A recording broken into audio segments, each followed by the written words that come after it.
Should the Bulls trade for Jerami Grant?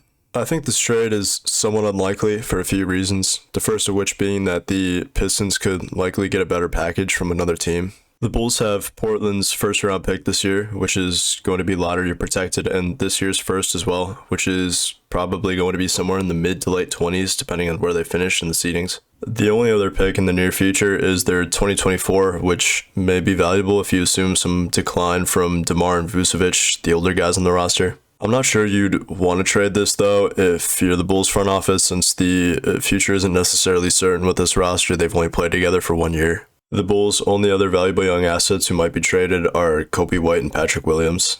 I'd be okay moving on from Kobe White, even though he's having a slightly more efficient season this year off the bench. However, I doubt you're going to be able to get Jerami Grant for a package of, let's say, Kobe White in a first, especially if it's the lottery protected first from the Blazers this year, who are going to finish with a bottom 10 record, so that is probably going to be in the lottery.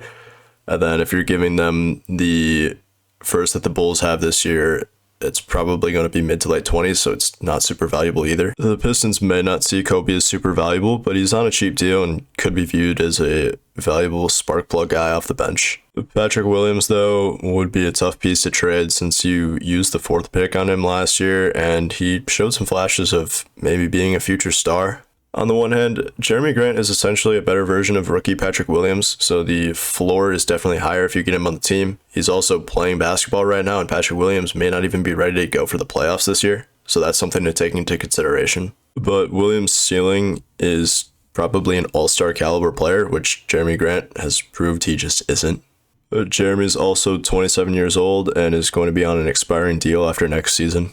Grant's contract doesn't have a no-trade clause, but he's supposedly got a good relationship with the Pistons GM, and he's been quoted as saying he wants a primary offensive role and the promise of a large extension. This is going to be impossible on the current Bulls roster, since the current big three are going to most likely be above him in terms of shot distribution every night. It also seems unlikely to me that they'd pay him what he's going to presumably be asking for, which may lead him to walk in free agency, which would be the worst case scenario for the Bulls. Grant's going to be eligible for a 4-year, $112 million contract, which would put him as the 37th highest paid player in the 23-24 season. That's a lot of money to be giving to a player like Grant, who's putting up good stats on a bad team with mediocre efficiency, or in a role on a good team like he was on the Nuggets. We see him putting up average stats on pretty good efficiency, playing great defense. This is a great player, don't get me wrong, but it's not necessarily someone you want to be paying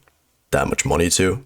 If you were to trade Patrick Williams for Grant, you are essentially going all in on this current roster. I don't think this is a terrible idea since they're currently the number 1 seed and have had a ton of injuries across the roster. If we assume good health, and this addition of a healthy Jerami Grant, the Bulls can end up going on a real run, which would in theory make this trade worth it, especially if they, somehow end up winning the finals. Another big issue is that the Bulls don't have a ton of cap space since their big three are making a combined $69.5 million. This is in addition to the Lonzo Ball contract, which is worth $20 million a year. All right, at the end of the day, this move has some high upside, but I honestly just don't really see it happening because of all the reasons I've outlined.